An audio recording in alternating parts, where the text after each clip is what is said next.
Hi, எல்லோருக்கும் வணக்கம். Welcome to உங்கள் நான் கமல் ஹாசன். ஸோ இந்த வீடியோவில் நம்ம கமல் சார் பற்றின ஒரு புதிய தகவல் தான் டிஸ்கஸ் பண்ண போகிறோம்.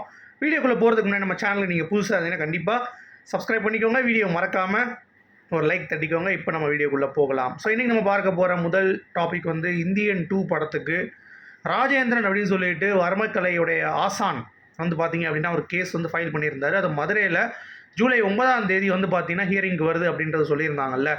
இப்போது அந்த கேஸ் வந்து பார்த்தீங்கன்னா டிசால்வ் ஆயிடுச்சு அப்படின்ற மாதிரி சொல்கிறாங்க. ஷங்கர் சார் வந்து முதல் பாகத்திலே அவருடைய பேரை வந்து போட்டார், ஓகேங்களா. இரண்டாவது பாகத்தில் வந்து பார்த்தீங்கன்னா அதை வந்து மிஸ் பண்ணுறாரு அப்படிங்கிற மாதிரி அவர் சொல்லிட்டாரு. பட் இருந்தாலும் முழு பட தொகுப்பு அப்படின்னு சொல்லி ஒன்று இருக்கும்ல, கடைசி வரைக்கும் ஒரு சீனில் அப்படியே ஆரம்பித்து பேர் போட்டு அந்த மாதிரி வந்து போயிட்டுருக்கும். அதில் பேர் போடுற செக்ஷனில் கிட்டத்தட்ட ஒரு 2 நிமிஷம் ரோல் அவுட் ஆகும், எல்லா பேர்களும் வந்து வரும். ஸோ அந்த இதில் உங்களுடைய கிரெடிட் வந்து கொடுக்கல அப்படின்னாலும் பின்னாடி வந்து கிரெடிட் சீனில் வந்து நான் கொடுத்துருக்கோம் அப்படின்ற மாதிரி சொன்னாங்க. இவர் உடனே இல்லை எனக்கு முன்னாடியும் வந்து இந்தியன் மாதிரி வேணும் அப்படின்ற மாதிரி சொன்னோடனே சரி ஓகே ஒரு கார்டு நான் ஆட் பண்ணிடுறேன் எக்ஸ்ட்ராவா அப்படின்ற மாதிரி பிளான் பண்ணிட்டாங்களாம்.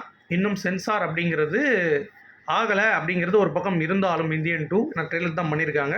ஸோ அதனால் ஈஸியாக ஒரு இது ஆட் பண்ணி ஒரு அவுட் எடுத்து பண்ணிடலாம் அப்படின்றதுனால ஜூலை 9 அந்த கேஸ் அது வந்து அப்படியே வந்து பார்த்திங்கன்னா சால்வ் ஆயிரும் அப்படிங்கிற மாதிரி தான் எனக்கு தோணுது. ஸோ அது பயம் இல்லை அப்படிங்கிறது தான். அடுத்து ஒரு முக்கியமான அப்டேட்டு, இந்தியன் தாத்தா மேக்கப் வந்து பார்த்திங்கன்னா கொஞ்சம் ஒரு மாதிரி பார்க்குறதுக்கு ஒரு மாதிரி இருக்குது, பயமாக இருக்குது, அகோரமாக இருக்குது அப்படின்ற மாதிரிலாம் சொல்லக்கூடிய நபர்களுக்கு சிம்பிளாக சொல்லணும்னா 3 கான்செப்ட் நீங்கள் யோசிச்சுக்கோங்க. இந்தியன் மேக்கப் ஃபஸ்ட்டு, அப்போ வந்து பார்த்தீங்கன்னா லைட்டிங் கிடையாது. நீங்கள் வந்து ஒரு கேமரா எடுத்துகிட்டு போய் ஃபேஸில் அடிச்சிங்க லைட்டை வச்சு அப்படின்னா பயங்கரமான ஒரு எக்ஸ்போசர். அதாவது இந்தியன் தாத்தா மேக்கப்பை இந்தியன் 1 போட்டார்ல கமல் சார், அதவே போட்டு வந்திருந்தா கூட இப்போ இருக்க லைட்டிங்க்கும் கேமராவுக்கும் அதை வந்து என்ஹான்ஸ் பண்ணி காட்டும். ஸோ டீட்டெயிலு பிக்சலேஷன் எல்லாமே வந்து பார்த்தீங்கன்னா ப்ராப்பராக உங்களுக்கு இருக்கும். அதாவது இந்தியன் தாத்தா 1 நீங்கள் பார்த்தது வந்து 360p, இப்போ நீங்கள் பார்க்குற தாத்தா வந்து பார்த்தீங்கன்னா 2160p, அதுக்கு மேலேயே போயிட்டுருக்கு, குவாலிட்டி 4K அளவுக்கு போயிட்டுருக்கு. ஸோ அப்படி இருக்கும் பொழுது அந்த மாதிரி ஏற்படும் அப்படிங்கிறது தான். இன்னொன்று என்னென்னா கமல் சாருக்கு ஏஜும் வந்து நம்ம பார்க்கணும். இந்தியன் தாத்தா அப்படியே நீங்கள் வர முடியாது, அந்த தாத்தாவே நீங்கள் திருப்பி காட்ட முடியாது. அவருக்கு 30 வயசு அதிகமாக தான் அந்த படத்தில் காட்டுறாங்க. ஸோ அப்படி இருக்கும்பொழுது அதில் நீங்கள் வந்து ஒரு மெனக்கடல் கொடுக்கணும். அது மட்டும் இல்லாமல் கமல் சாருக்கும் ஏஜ் ஆகிடுச்சிங்க. ப்ராஸ்தட்டிக் அப்படிங்கிறது வந்து ஒரு 102 வயசுலேயும் வந்து போட முடியும் அப்படின்னா அது வந்து உங்களுடைய ஸ்கின் ஒத்துழைக்கணும், உங்களுடைய ஏஜ் ஒத்துழைக்கணும். இந்த மாதிரி ஏகப்பட்ட விஷயங்கள் இருக்குது. நீங்கள் ப்ராஸ்தட்டிக் எடுத்து படிங்க. இந்த நெகட்டிவ் விமர்சனம் வந்து பண்ணுறவங்க எல்லாருமே அதை விட்டுக்கிட்டு எல்லாம் உட்காந்துக்கிட்டு இது மாக்கப் சரியில்லைன்னு சொல்லிட்டு இந்த ஒரு பாண்டா ஒன்று பேசுமே குண்டு, அது ஒன்று பேசிகிட்டு இருக்குது. இன்னொன்று வந்து இந்த சாட்டை, அது எதுக்கு பேசுன்னு தெரியாமல் மேக்கப் இப்படி இருக்குது அது இருக்குன்னு அறகுறையாக என்னத்தையாவது படிச்சுட்டு இவங்கெல்லாம் ரிவ்யூ வராங்க.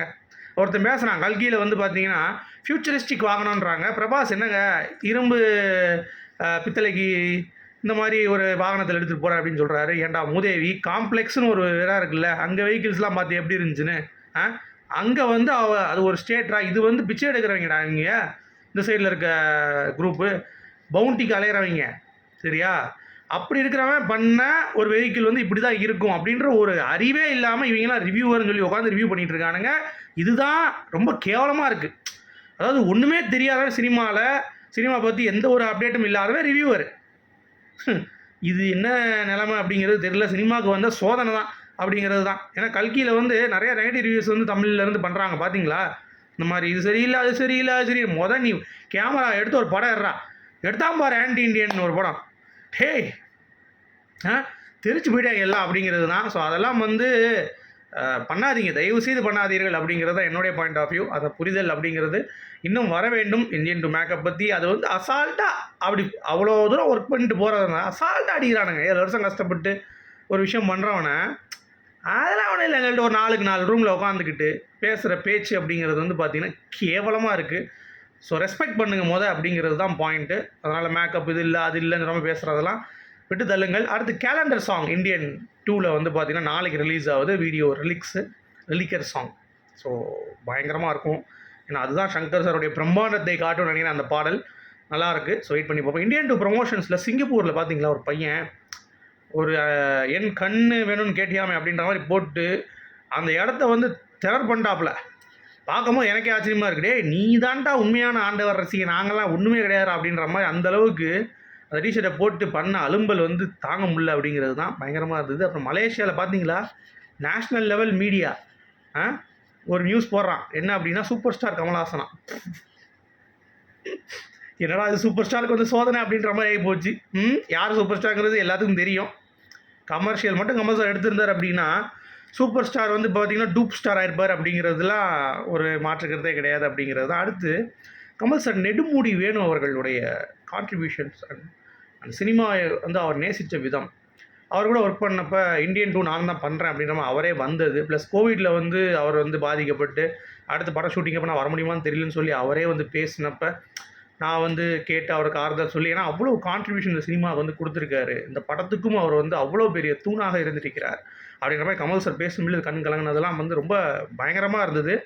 அது மட்டும் இல்லாமல் ஏஐயில் யூஸ் பண்ணியிருக்காங்களாம். நெடுமுடி வேணு அவர்களையும் விவேக் அவர்களையும் ஒரு 2-3 ஷாட்டுக்கு வந்து, ஏன்னா கன்டினியூஷன் தேவைப்படுது, அப்போ இறந்துட்டாங்க அப்படின்றதுனால ஏஐக்கு யூஸ் பண்ணியிருக்காங்களா. அப்புறம் மனோபாலாக்கும் வந்து ஏஐ வாய்ஸில் ஜீவா அவர்கள், நம்ம லொலுசவா ஜீவா இருக்கார்ல, அவரை பேச வைத்து ஏஐயில் ட்ரான்ஸ்ஃபார்ம் பண்ணியிருக்காங்க அப்படின்ற மாதிரிலாம் அப்டேட் வந்திருக்கு. ஸோ வெயிட் பண்ணி பார்ப்போம் எப்படி வந்து இருக்க போகுது அப்படின்னு சொல்லிட்டு. அடுத்து கமல் சார் பார்த்தீங்களா, இந்தியன் 2 நான் ஒத்துக்கிட்டதுக்கான காரணமே இந்தியன் 3 அப்படின்ற மாதிரி ஒரு ப்ரெஸ் மீட்டில் ஓங்கி அடித்த மாதிரி வந்து பேசியிருக்காரு. ஸோ அந்தளவுக்கு அப்போ ஒரு இம்பாக்ட் வந்து அந்த படத்துக்கு இருந்திருக்கு இந்தியன் 3க்கு அப்படிங்கிறது தான் கமல் சார் வந்து பண்ணியிருக்காரு அப்படிங்கிறது. அதுக்காக இந்தியன் 2 ஒன்றுமே இல்லை அப்படிலாம் கிடையாது. இந்தியன் 2லையும் வேறு level moment, goose bumps moment எல்லாமே இருக்குது அப்படின்ற மாதிரி சொல்லியிருக்காங்க. ஸோ வெயிட் பண்ணி பார்ப்போம். இன்னும் 13 நாள் தான் சரியாக இருக்குது. வேறு லெவல். 13 நாள் கூட இல்லைங்க, 12 நாள் தான். ஸோ ஜாலியாக ஜிம்கோனா அப்படின்ற மாதிரி தான். அடுத்து கமல் சார் மற்றும் ரஜினி சார் இவங்க 2 பேரும் சேர்ந்து, நீங்கள் வந்து எங்களுக்கு அஃபோர்ட் பண்ண முடியலன்னா அஃபோர்ட் பண்ணாதீங்க அப்படின்ற மாதிரி ஓப்பனாக சொல்லிட்டார். சூப்பர் ஸ்டார் நீங்கள் எடுக்க முடியலன்னா வேறு யாராவது வச்சு ஸ்கிரிப்ட் பண்ணுங்கள். ஏன்னா ஸ்கிரிப்ட் தான் இங்கே வந்து பேசும். நானும் சூப்பர் ஸ்டாரும் வந்து குட் ஸ்கிரிப்ட் தான் வந்து இது பண்ணுறோம், பேமெண்ட்டை கேட்கணும்னு சொல்லிட்டு கமல் சார் பெருந்தனே சொல்லிட்டாரு. ஆனால் நீங்கள் குட் ஸ்கிரிப்ட் ஓகே. ரஜினிகாந்த் அவர்கள் குட் ஸ்கிரிப்ட் அப்படிங்கிறப்ப நான் யோசித்தேன், எல்லா படத்துலையும் முடிய இது பண்ணிவிட்டு சுட்டுக்கிட்டு இப்படி தான் பண்ணிகிட்டு இருக்காப்புல, வேறு என்ன பண்ணிட்டாப்புல என்ன கமல் சார். இதில் நீங்கள் வந்து கொஞ்சம் நீங்கள் தான் அவர் தான் அப்படின்ற மாதிரி நீங்கள் இது பண்ணியிருக்கணும். குட் ஸ்கிரிப்ட்லாம் சொல்லாதீங்க, நமக்கு அப்படியே பக்குன்னு தூக்கி வாரி போடுது அப்படிங்கிறது தான். ஸோ நீங்கள் என்ன நினைக்கிறீங்க அப்படிங்கிறத கண்டிப்பாக சொல்லுங்கள். அப்புறம் மலேசியா தேட்டர் ஓனர்ஸ்லாம் வந்து பார்த்தீங்கன்னா, கமல் சார் இந்தியன் போட்டுட்டு அந்த டைமில் பயங்கரமாக ஒரு பிரச்சனை இருந்துச்சு, எதுவுமே ஓடாமல் அப்படின்ட்டு. இந்த படம் வந்த பிறகு இந்தியன் வந்து பார்த்திங்கன்னா தூக்கி நிப்பாட்டுச்சு. அதே மாதிரி இந்தியன் 2லையும் வந்து கமல் சார் கூட ஃபோட்டோ எடுத்துக்கிட்டாங்க. யாரும் டிஜிவி, ஜிஎஸ்சி, எல்எஃப்எஸ், எம்பிஓ இந்த மாதிரி தேட்டர் ஓனர்ஸ்லாம் வந்து எடுத்துட்டாங்க அப்படிங்கிறதெல்லாம் பார்க்க முடிஞ்சிச்சு. செம்மையாக இருந்தது. அப்புறம் புக் லான்ச் கமல் சாரோடைய இது ஹார்பர் காலின்ஸில் வந்து பார்த்திங்கன்னா கிடைக்குதுங்க. கிருஷ்ணன் ஹரிஹரன் சினிமாட்டிக் ஜேர்னி அப்படின்ற மாதிரி எழுதியிருந்தார்ல, அந்த புக் கமல் சாரே அவர் கையால் படித்து இப்போ இருக்கிற வரைக்குமே, அந்த காலத்தில் இந்த காலத்து வரைக்கும் என்னென்னலாம் வந்து கமல் சாரோடைய ஸ்ட்ரகிள், அவருடைய வெற்றிகள், தோல்விகள் எல்லாமே அந்த புக்கில் இருக்குது.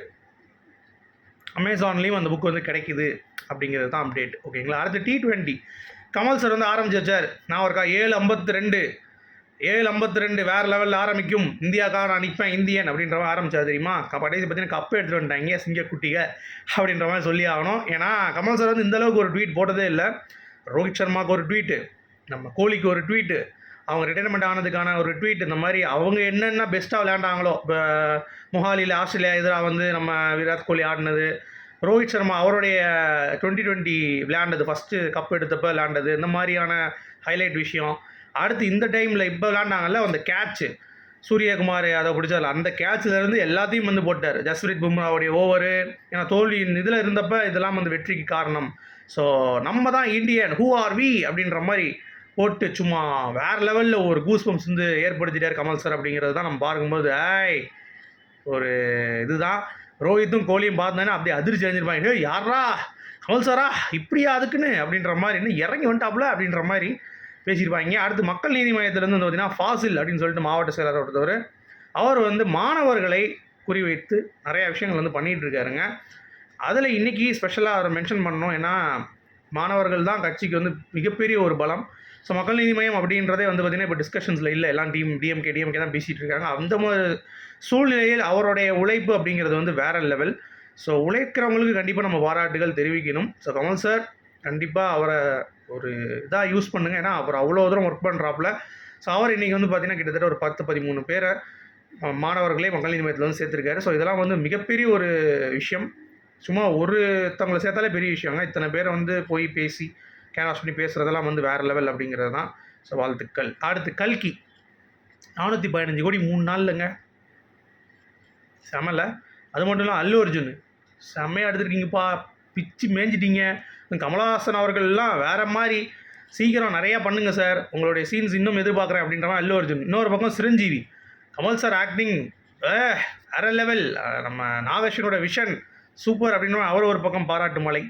இன்னொரு பக்கம் மனிஷா கொய்ராலா, அவங்க வந்து பார்த்தீங்கன்னா கமல் சார் கிட்ட வந்து நான் வந்து அவங்ககிட்ட புக்ஸு ஃபிலிம்ஸு ஃபேஷன்லாம் பயங்கர நாலேஜ் அவருக்கு ரெக்கமெண்ட் பண்ணுவார். புக்ஸை கிட்டத்தட்ட சினிமேட்டிக் அண்டர்ஸ்டாண்டிங்கிறது வேறு லெவலில் இருக்கும். அது மட்டும் இல்லாமல் நான் ரொம்ப வருஷமாக எங்ககிட்ட வந்து நாங்கள் பேசணும்னா கிட்டத்தட்ட நிறைய நேரம் பேசுவோம். அது மட்டும் இல்லாமல் அவர் லிசன் பண்ணுவேன் நான், அவர் லிசன் பண்ணிட்டு இருக்கமே டைம் ஆயிரும் அப்படின்ற மாதிரிலாம் வந்து பேசியிருக்காங்க. ஸோ அவரும் வந்து இந்தியன் 2க்கு கரெக்டாக வந்து வந்துட்டியம்மா ப்ரொமோஷன்ஸுக்கு அப்படின்ற மாதிரி கமல் சாரும் வந்து பார்த்தீங்கன்னா ஹாப்பி ஆகிட்டாப்ல அப்படிங்கிறது தான் நிறைய பேருக்கு தெரியும். மனிஷா கொய்ராலா இந்தியன் 2ல் இருக்காங்க அப்படின்ற, ஏன்னா 3 நாள் ஷூட்டிங் வந்தாங்க அப்படின்ற மாதிரிலாம் இருக்குது தகவல். பட் அதை நம்ம உடைக்க வேண்டாம், நம்ம படத்தை பார்த்துட்டு சஸ்பென்ஸை உடைப்போம் அப்படிங்கிறது தான். ஸோ வெயிட் பண்ணி பார்க்கலாம். அடுத்து கல்கியில் கிட்டத்தட்ட 2.5 மணி நேரத்தில் டப்பிங் வந்து எல்லா லாங்குவேஜ்லையும் கமல் சார் முடிச்சிருக்காரு. அவருடைய டப்பிங் இருக்குல்ல, கிட்டத்தட்ட 7 நிமிஷம் வர சீன், அந்த 7 மினிட்ஸ்க்கும் வந்து பார்த்தீங்கன்னா நீங்கள் கணக்கெடுங்க, ஹிந்தி, மலையாளம், தெலுங்கு எல்லா இதுலேயும் வந்து பார்த்தீங்கன்னா 2.5 மணி நேரத்தில் முடிச்சிட்டாரு. இன்னொன்று நல்லா கவனிச்சுக்கோங்க, நாகார்ஜுன் அவர்கள் கமல் சார் கிட்ட கல்கி பார்க்குக்கு 30 நாட்கள் காட்சி கேட்டிருக்காரு. இது வந்து 3 நாட்கள் தான் கொடுத்துருந்தாரு. ஸோ இதோட 10 மடங்கு நாட்கள். அப்போ எவ்வளோ சீன்ஸ் இருக்கும் கமல் சாருக்கு. செகண்ட் பார்ட்டில் கிட்டத்தட்ட ஒரு 30 நிமிஷம், 25லேருந்து 30 நிமிஷம் இருக்கும் அப்படின்ற மாதிரி எதிர்பார்க்கலாம் குறைந்தது. ஸோ உங்களுடைய கருத்துக்கள் சொல்லுங்கள். மீண்டும் நான் என்னுடைய சந்திப்போம். அது வரைக்கும் குட் பை.